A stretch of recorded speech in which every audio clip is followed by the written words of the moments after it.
Small group, so I wonder if you're able, would you like to move a little forward? Kind of, then partly because, as this is a reprise from last week, we hope to make it as interactive as we can. Also, it's the end of a day. I'm sure that you're all kind of feeling the way one feels at the end of the day, and it'd be good to keep us going. Thank you. It's great.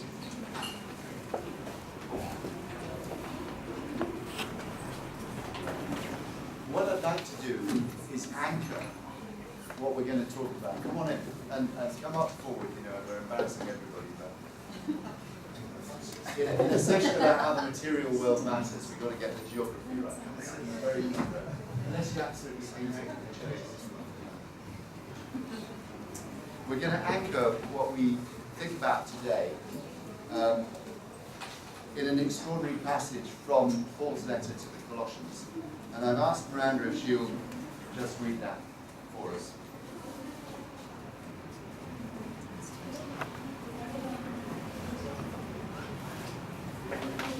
Is that right, or should I'll just do it?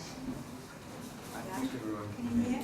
Yeah. Okay, so this is Colossians 1 from verse 15. He is the image of the invisible God, the firstborn of all creation. For in him all things in heaven and on earth were created, things visible and invisible, whether thrones or dominions or rulers or powers. All things have been created through him and for him. He himself is before all things, and in him all things hold together. He is the head of the body, the church. He is the beginning, the firstborn from the dead, so that he might come to have first place in everything. For in him all the fullness of God was pleased to dwell, and through him God was pleased to reconcile to himself all things, whether on earth or in heaven, by making peace through the blood of his cross. And you, who were once estranged and hostile in mind, doing evil deeds, he has now reconciled in his fleshly body through death, so as to present you holy and blameless and irreproachable before him, provided that you continue securely established and steadfast in faith, without shifting from the hope promised by the gospel that you heard, which has been proclaimed to every creature under heaven. I, Paul, became a servant of this gospel.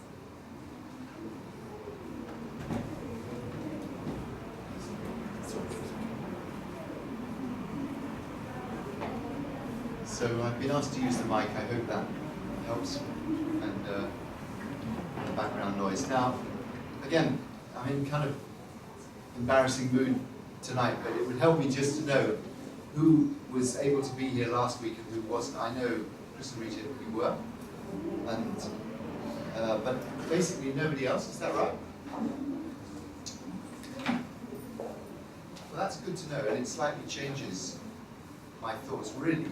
Okay, so I think it would be good to start just, I often find it's more interesting to know who the person is than what they're going to say, and actually the two should join up properly if it's going to mean anything. So I'll just have a few explanations about that. This name, for starters, Arocha or Arosha or what, it doesn't really matter, but Americans struggle more than anybody else. Assuming you're not Canadian, I'm really in trouble. But I think just trying to guess where it was that. It means the rock in Portuguese, and the first project that we began was in the south of Portugal. And telling the story very briefly, I was working as an Anglican minister on in the northwest of England, not far from Liverpool, and we were very concerned at that time that the church was not really particularly active. This was the early 80s, 1980s, in what was clearly going to be a very major issue of our times, which was the different series of challenges that the creation was facing. At that time, there was a lot of talk about pollution. Climate change was hardly mentioned, actually. That came later. There was a lot of talk about pollution. The first studies were coming out on the loss of the rainforest because of different kinds of imagery that was possible. There was a number of reports that were really raising the alarm bells. But within the Christian church, for a number of different reasons, there was not a very great response. And although at that point, Miranda family had spent some time in Africa as she was growing up, and we had a plan that we were going to go to help train church leaders actually in Tanzania. But the bishops there hadn't really got the options for schooling for our kids apart from sending them to boarding school at the age of 6. We'd both been off rather early to boarding school, and we weren't really up for it. We had 3 kids at that point. So we kind of made a counter-proposal to the organisation that we would like to see that if you did environmental work in practice but out of Christian convictions, what would it look like? Because at that point in the environmental world, a lot of the responses were primarily political, in some cases quite angry, quite aggressive. And we felt that the narrative, while we shared the analysis, didn't quite work for Christians. But we didn't want to just set up conferences or write books or talk about it. We felt we had a lot to learn. So cutting a very long story short, the bishop in the south of Portugal was pleading for help anyway, so a clergy person could be helpful. And he also, for his own reasons, understood something about environmental issues. And the particular issues in the south of Portugal, then as now, were massive, rapid, uncontrolled development, destruction of habitats without knowing what was there. This was an area of land which typically had supported some 200,000 or 300,000 people, and now there were 4 million tourists arriving every year with all of the water needs that were required for that. And it was really breaking up the local communities, and very rare and threatened habitats were disappearing. On top of that, the south coast of Portugal is where huge numbers of birds migrate in and out of Europe. We don't know the exact number in millions, but what we did know is that 15 million migratory birds a year were being shot just for sport. And this at a time when bird populations in Europe were just nosediving anyway. And so we thought, well, we talked to a lot of people about what would help, and they felt that one of the problems was that students never got out of the classroom. These were just statistics and books and theory. And that if we could have a place, first of all, where students could come and receive an uncritical welcome. Secondly, where it was possible to validate the importance of noticing what God had made and to come up with some plans that might help protect it. This could be a good project. Cutting another very long story short, about 2 years after moving there, we bought a big old farmhouse.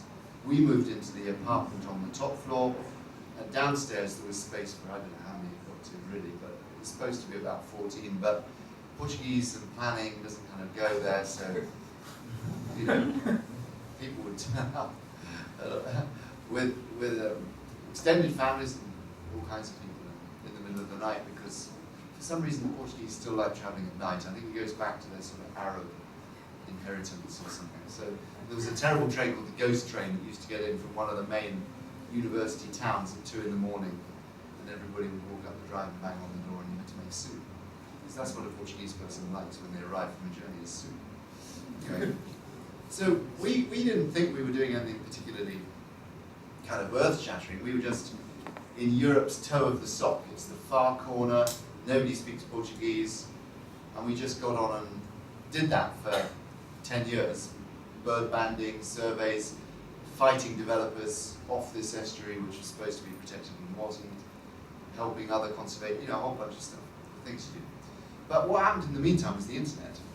Kind of nobody really saw that coming. I don't think, well maybe you did, Chris, but I didn't. So suddenly the word about this little Portuguese farmhouse starts to get out, and people started to leave from working with us and go back to their countries, Kenya, Lebanon, Canada, all over. And the aim anyway had always been to give this project to national leadership. We never had any aim of Brits running something in Portugal. It didn't make any sense.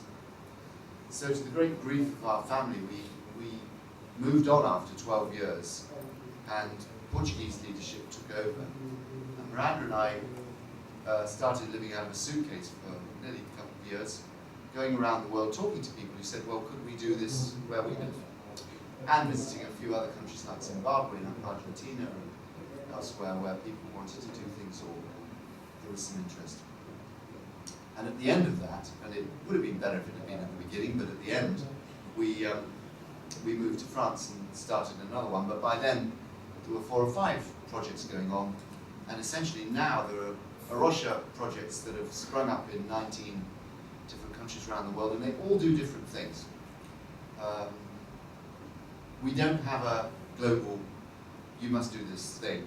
What we do is, we have 5 commitments, and I know it's been a long day, but do you think you would be up for the 5 commitments of Arosha at this point? This is Miranda's 3rd service today, and I hear, because I didn't go, that the last one was awfully loud, so she's kind of recovering. Yeah, there you go. If you wouldn't mind, just give us, yeah. I've got quite a quiet voice, Jenny. I'll go through this very quickly. We call them the 5 core commitments, or the 5 C's. And part of the reason why there are 5 characteristics that all begin with C is so that we can remember them, hopefully. I sometimes think there's a 6th one, which is coffee, and that's very helpful too. But anyway, these initiatives have grown organically within, as Peter said, a lot of different countries. And what makes them distinctively Arosha is these 5 different things. So we have a Christian identity. We're very upfront about the fact that our motivation is our love for God and our conviction that Christians who love God also love what he loves, and therefore it was a grief that in many parts of the world, if not most parts of the world, that Christian people had somehow allowed this 3rd dimension of the gospel, if you like, love not just for him and restored relationship with him, and not just love for each other and those relationships being restored, but the gospel reaching into the brokenness between humankind and the non-human creation and the restoration of that relationship too. So our motivation to get involved in a hands-on way with environmental problems, environmental issues, and studying the world that God has made is quite simply love for God and our identity in Christ. So that's the first thing. Wherever Arosha works, the team is unashamedly Christian. It appears on all our publicity. Secondly, in the big spectrum of environmental issues that you could choose to focus on, we've chosen to focus on local nature conservation projects. So they look different in different countries. So we work in wetlands, those are in Lebanon and France and Portugal, for example. We work in forests, rainforests, and all kinds of different habitats and environments. And we're also increasingly working in urban contexts, in the cities. There's lots we can talk about. But actually one of the first 5 that sprang up was nature conservation in the City of London, in Southall, for any of you who know that. So that's been very interesting, restoring an area of industrial wasteland into a country park, and where children go for environmental air. So Christian, nature conservation. We work cross-culturally. So again, wherever we're working in the world, we're working with usually many different nationalities, many different cultures forming the team. As I said, the teams that are running these organizations, these projects, are all committed Christians. Denomination really doesn't matter at all, but it matters a lot that people know Jesus and base the work on prayer it's quite a battle in lots of places in the world. And we have an international team, no headquarters, but we have an international team to facilitate this work. I think there are about 15 of us at the last count, and that's a very cross-cultural affair as well. We are represented by a number of different countries. Fourthly, we work in and through community. So that sort of plays itself out in a number of different ways. Several of the projects have actual field study centres. And so the work that goes on is work that is done by people who are living and working together. So, and that's quite interesting really in a number of ways, but I won't go there right now. Often when we're travelling around, I speak on this aspect of community, and it really gets me going. It's very exciting because for one thing, where you have Christians living and working together, it shows out something of the character of Christ, even in mess, that is very appealing and draws people in. But secondly, it was very exciting to have the privilege of, or it is very exciting, I should say, to have the privilege of forming community with everybody who comes. So we had loads of students coming. I remember a group coming from Liverpool University in the UK, thinking, yay, holiday in south of Portugal, and lots of vodka bottles under the bed when they left, and this kind of thing. But little letters crept in saying, that was good, that was really great. And we were able to include everybody on the basis that before we're Christians or Buddhists or materialists or Hindus or whatever faith or religious persuasion we choose, we actually belong together as the created children of God, the offspring of God, in that sense that He made and loves us all equally, and everyone bears His image. So we have a model for inclusion before we start dividing ourselves into different categories, or worse, dividing other people into different categories and saying, you're them, and we're us. So community is important to us, and in a different way, we believe in being earthed in actual places. So we don't have a package. Our Rosh is not an empire-building organisation. We don't zoom into a place, establish something, stay there for 6 months, and then rush off to do the same thing somewhere else. But rather we believe in being present in an area, working with local communities on different levels, listening a lot to what's going on and piling in behind it. But it's for the long term. It's a commitment to people, long term, and commitment to places, long term. So the first one in Portugal is celebrating 30 years this year. Some of the people, I would say people, we moved on, but quite a few of the Portuguese students that we met through GBU camps, through the, what would be the equivalent, UCCF, student movement anyway, the evangelical student thing. We got to know a lot of Portuguese students through that, and they are, many of them now, involved in our worship in Portugal. So is that the fourth, community? And lastly, cooperation. So again, our cause, if you like, is that God's creation should be appropriately studied and protected, and that part of our worship as Christians and as human beings is to notice and care for creation. And of course, it's not just Christians who are doing that. There are many, many people who have a huge amount of experience and are investing a huge amount of passion in those things. So doing research, doing environmental education, conducting surveys, finding birds, trying to work out what's going on and to learn from it, and to be involved in helping with some of the devastation that is going on. So we try to work hard really to identify others involved in the same work, whatever their motivation, to learn from them and to be alongside. And of course any of our research or data from any of these different projects is freely shared with those who are, needing it and wanting to help. Yeah, sorry, that was the down to the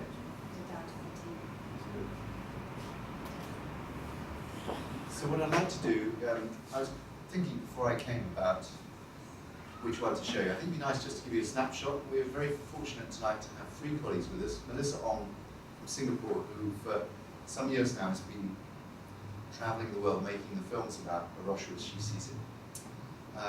Hoi Wen from Singapore, who's a climate scientist who's worked with us at different times. And Samuel Chu, who's really a renegade. He did live here, and he's gone. And where he went to is Canada. And I'd like to show you, because people have always seemed to be interested in, well, first of all, there's an awful number, a lot of people from Hong Kong and Canada, but people seem to be interested often in what we do there. So to kind of put flesh on the bones, there's a 5-minute film about just one of these projects, which happens to be Canada. Yeah, we could do that, or Sam. On the website, there's also little films about Uganda and Peru and many others, actually. But this is the one we thought we'd try and show tonight, internet, computers and everything permitting. Then, I'd like to pause at that point, just have any questions or clarifications at all. And then before we leave, I think the reason we do this is not because we think we're going to save the world or because it's suddenly flavour of the month environment, but because God really cares about it. And that's why I think we need to just quickly look at Colossians and who Jesus is to really understand what it is that calls Christians into creation. Does that work as a program? Okay, I think we're going to stay on schedule if we do that. So let's just see if the thing works, can we?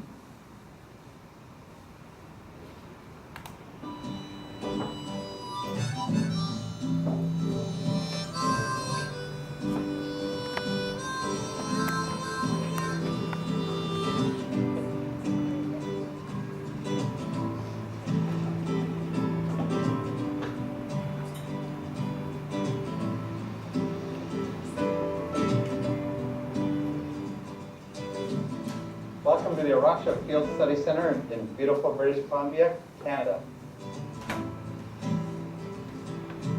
And here we welcome visitors from the local community across the country, across North America, and around the world to come participate in our projects.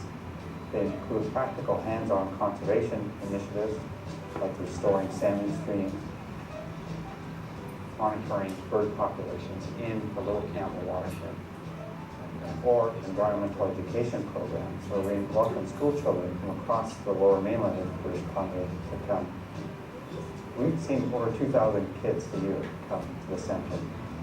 Thirdly, we're modeling sustainable living, and the thread that runs through all of it is community. So originally this property was a 10-acre dairy farm, and this barn is the original barn built in 1928.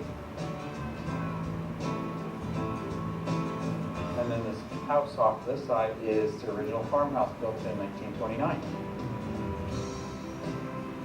So we're in the garden, and we're using this garden to model small-scale sustainable agriculture and sustainable living. So how do we do that? Well, we've invited 15 families to participate with us, and they get a basket of organic vegetables once a week. Participants in the Community Shared Agriculture Project have the opportunity to come and get their hands dirty, work in the garden, become more connected to the source of their food, and enjoy some really healthy, organically grown vegetables. So we've got beehives on site, just right over here. And we've got a total of 10 acres, and about 5 of that is in pasture. And we're grazing some paddling cows. We're now at our native plant nursery, and this native plant nursery is going to provide plants like this red huckleberry, thimbleberry, and Pacific 9 bark, plants that we can use in restoring wildlife and fish habitat.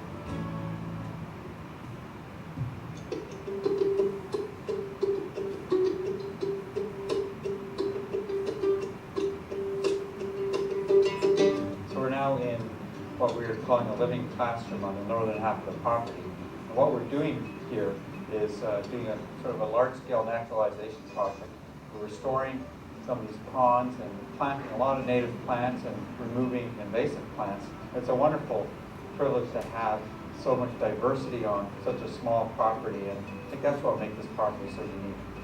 But our focus isn't only on this property itself, but on the broader watershed in the Little Campbell River that is this jewel in the lower mainland of British Columbia.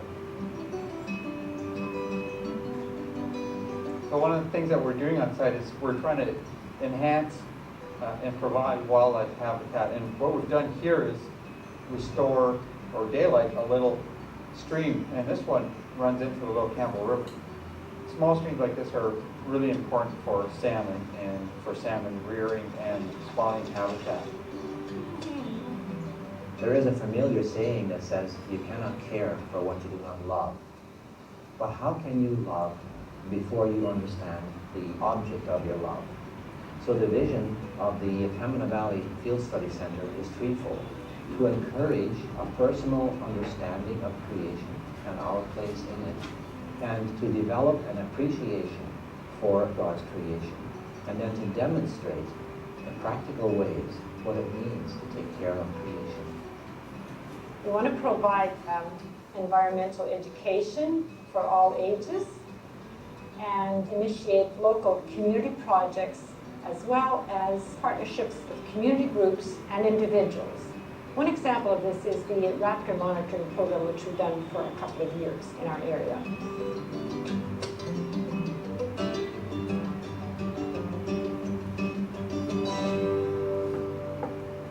We've been enormously impressed with the very rapid growth of Barossa Canada, but not entirely surprised, because I think what they're doing is very timely. The engagement of Barossa Canada worldwide has been quite extraordinary, considering they're such a young movement, and we see great potential for that. Also, we're very pleased to see leaders from other parts of the world coming to Barossa Canada to see how things can be done and to gain in terms of training and expertise. So this is a very strategic worldwide role that they're playing. We believe that as we work for transformation here, the impact will be felt globally. So we're listening very carefully to our brothers and sisters in the developing world and learning from them. Join us as we work alongside of them for a sustainable world.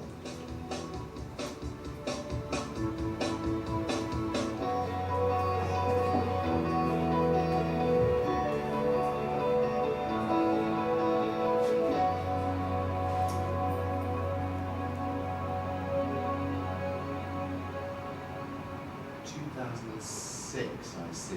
One of the shattering things about that is how much has happened since. So that place, which is still going, has now been, 6 of the families have actually moved in on site to that one.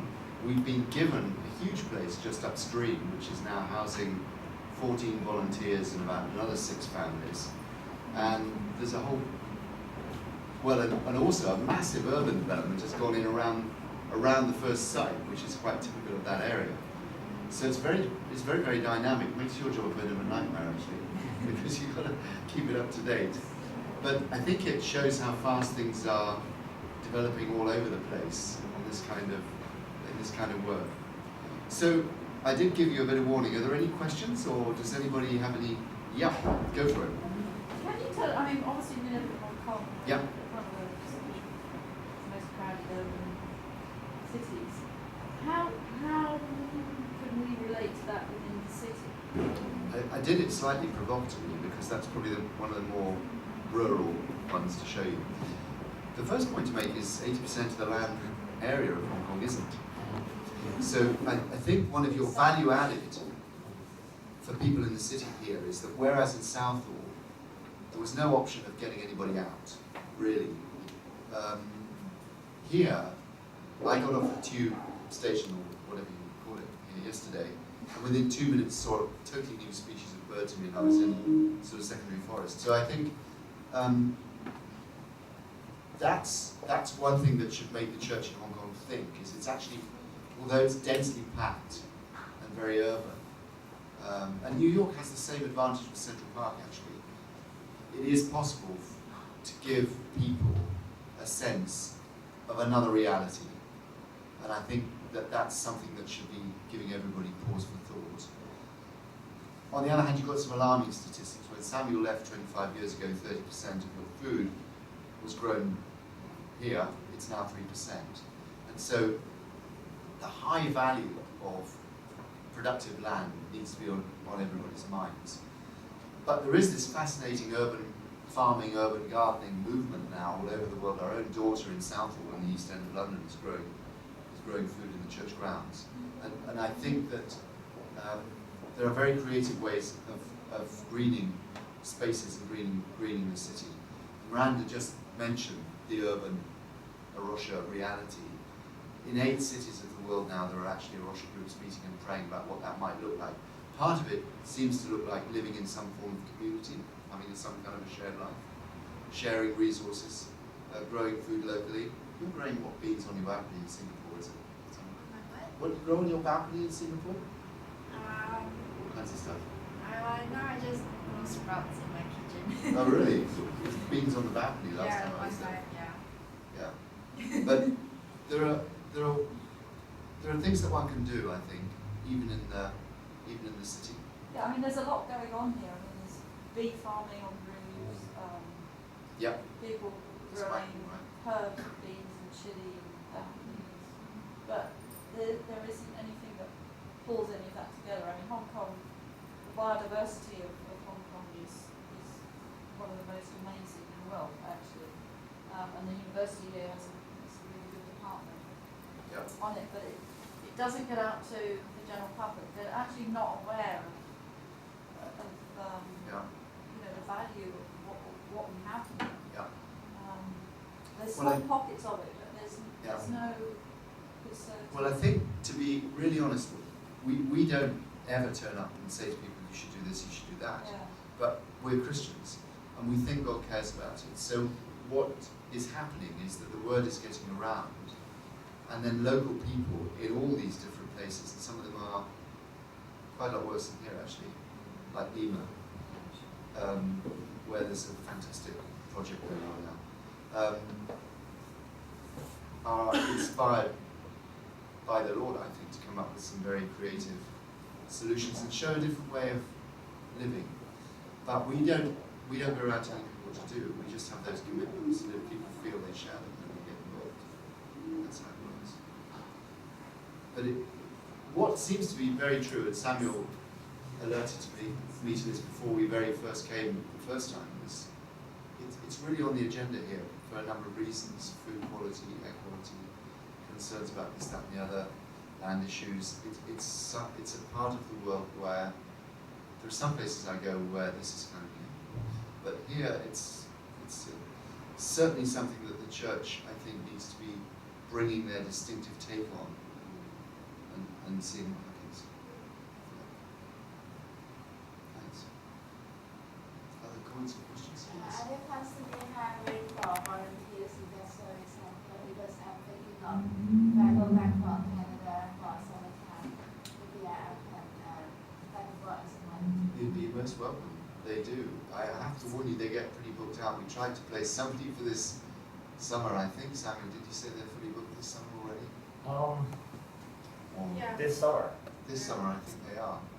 But Well, we I think we do have some room, but it depends on the period.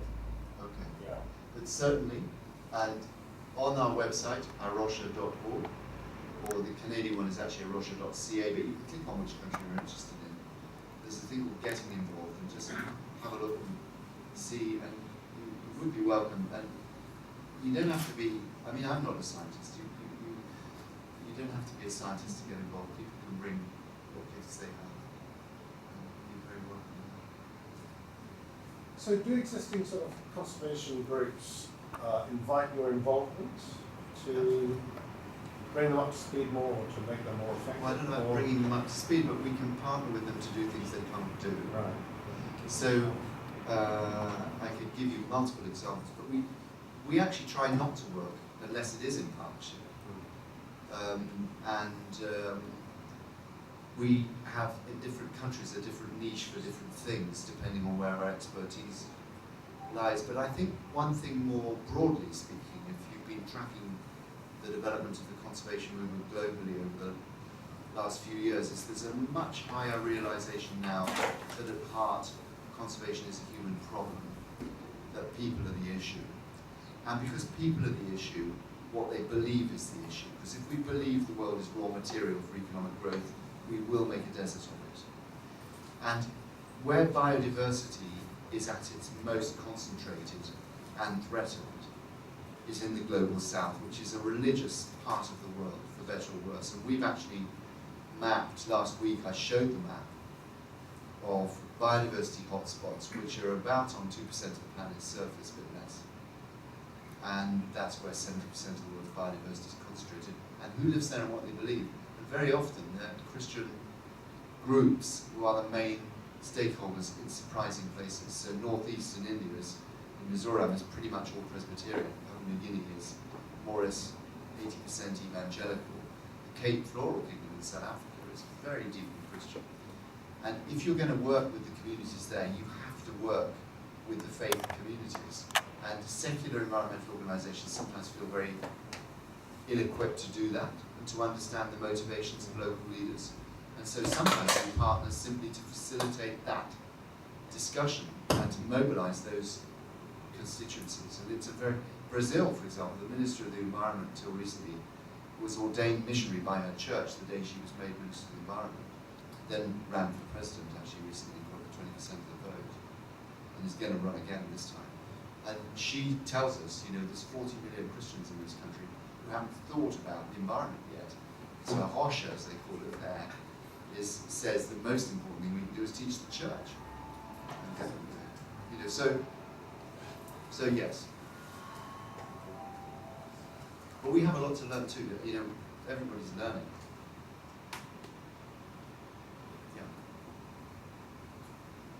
Can I ask what keeps you going all these years? Because it seems that the world is really falling apart, and you hear all this bad news. So, do you work in hope, or sometimes despair takes over? Or can you share? Good question. To help you get a way into that, I would ask you if you had an oncologist standing here before you tonight. The answer, I think, and he was a Christian, I think the answer he would give would be exactly the same as mine. He would say, I believe in the resurrection of the body. I don't save all my patients. I'm there as the hands and feet of Christ.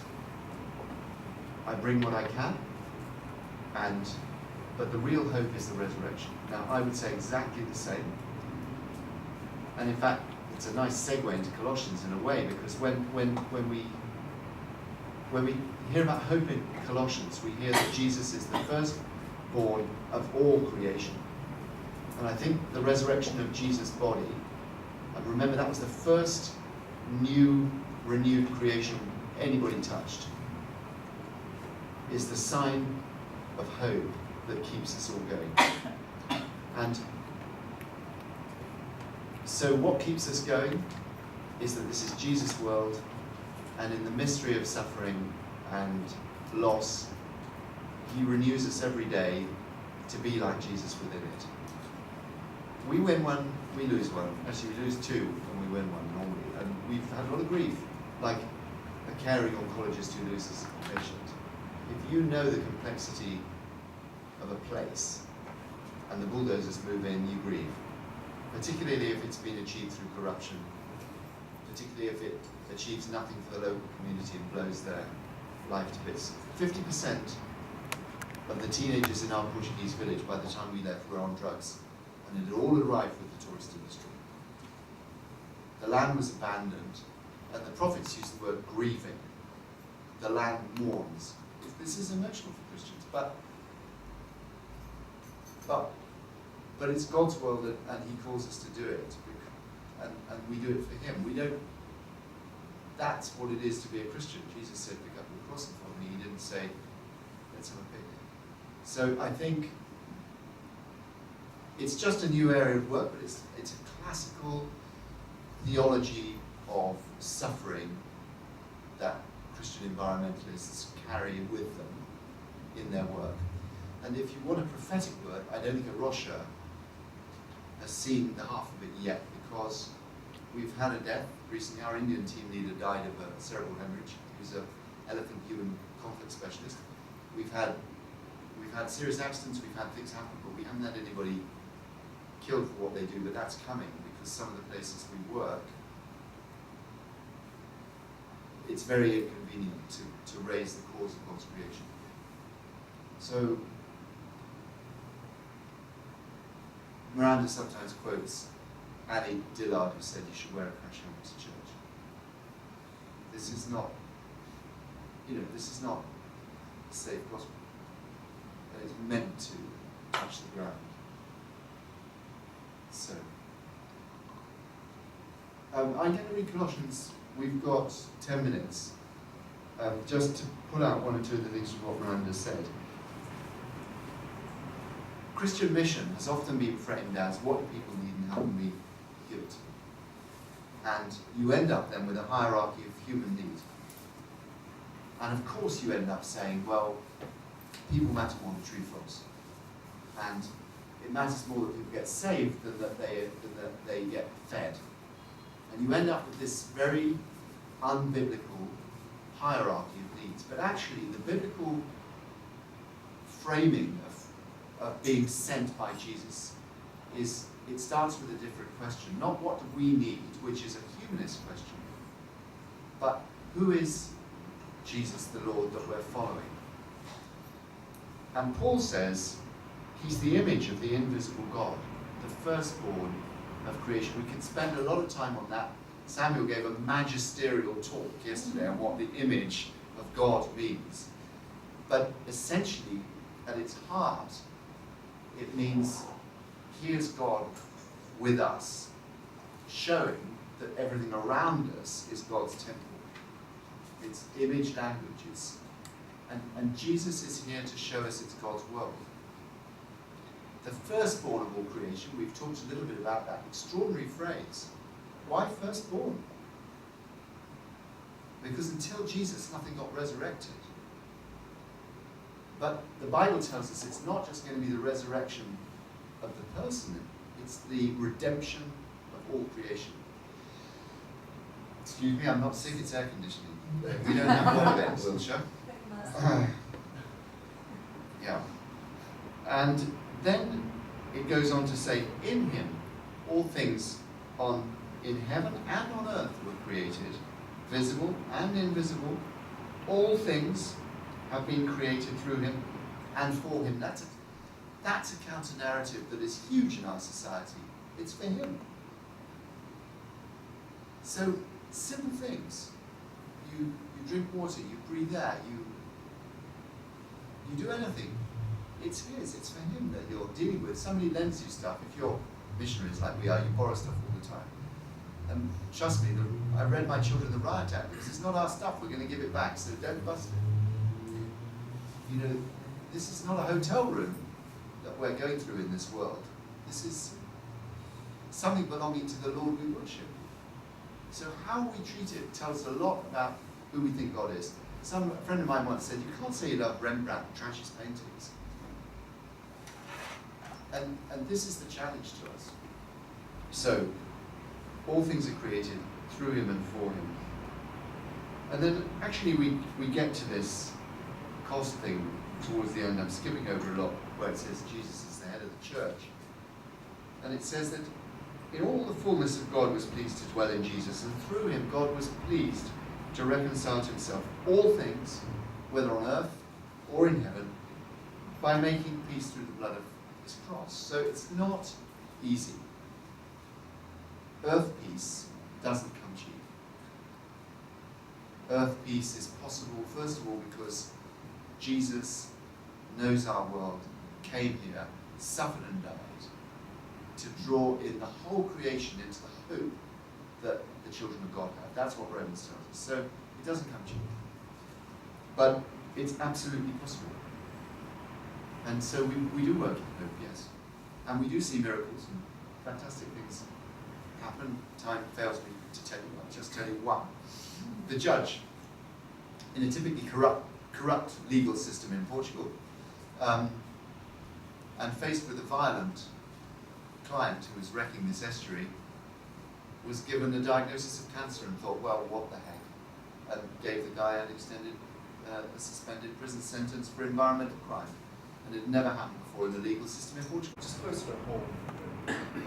we cover China quite a lot, and that was a very important one. It's also on environmental conditions. Are you aware of any organization which is sort of remotely similar to Awacha in China? Yes. Sort of some of the 5C characteristics. Yes. I'm actually only aware of, in organizational terms, one, and I'll tell you about it afterwards, but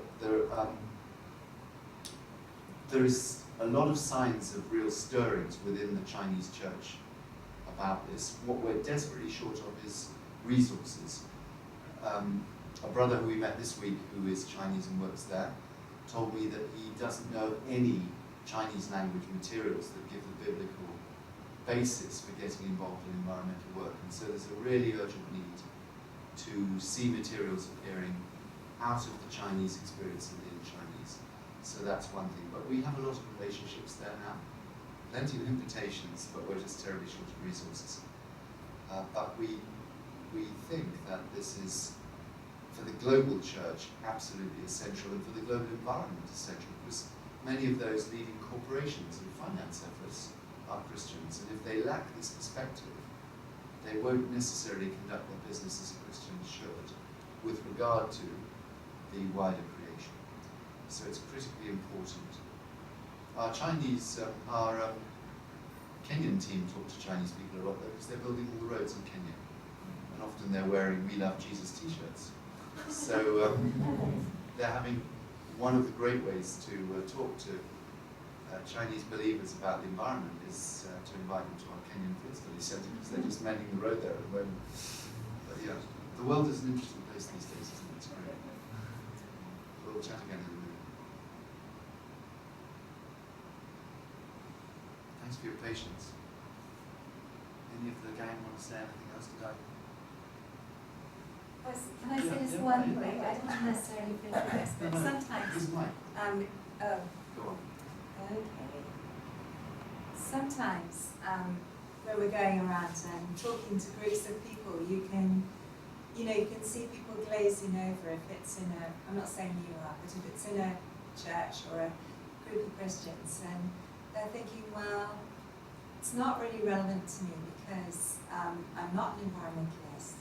I'm a very committed Christian. I'm really busy in my church. I do this on Mondays, this on Wednesdays, this on Friday, and then I'm here 3 times on Sunday kind of thing. I have not got time to get involved in environmental issues. That's really for others with that specific calling. So what I would want to say, sort of as we all part company in a while, is that everybody, all Christians, are actually involved in environmental issues, of course, because we've all drunk water, breathed air, walked across the earth today in different ways. We're interacting with creation. We're within creation, not outside of it, not over it, but part of it and inside it.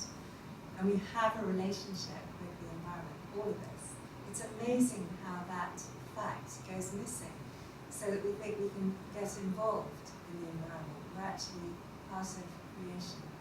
And it seems to me that the whole thing can be desperately overwhelming. Most of us are too busy and we're going too fast. And we haven't really time to reflect on very much, and we certainly don't feel the time to reflect on these matters.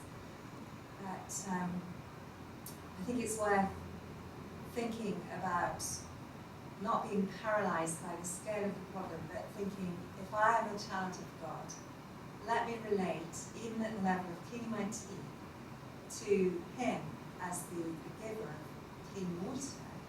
Let me relate with thankfulness and gratitude and praise. Let that be my act of worship, or part of my act of worship in the morning.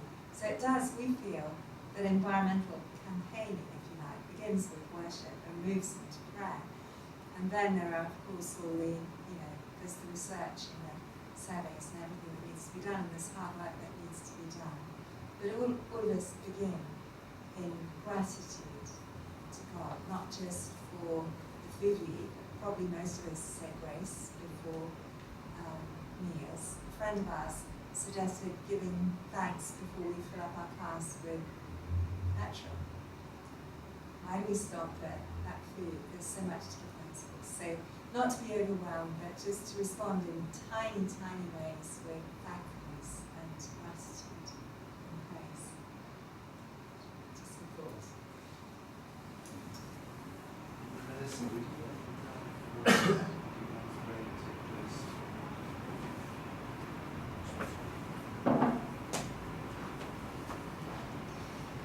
Creator God, thank you for the life we have.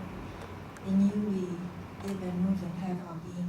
Thank you that you love Hong Kong, you love China, you love each person here in this room. And we want to respond to you. You are calling to us to be your image bearers. Jesus, thank you for showing us what that looks like. Transform us, turn us to you so that we may transform your world and be hope in this land.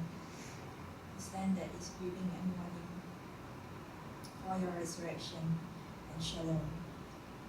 Enable us, Lord, to respond in small ways and to experience joy and hope for your creation. In Jesus' name we pray. Amen.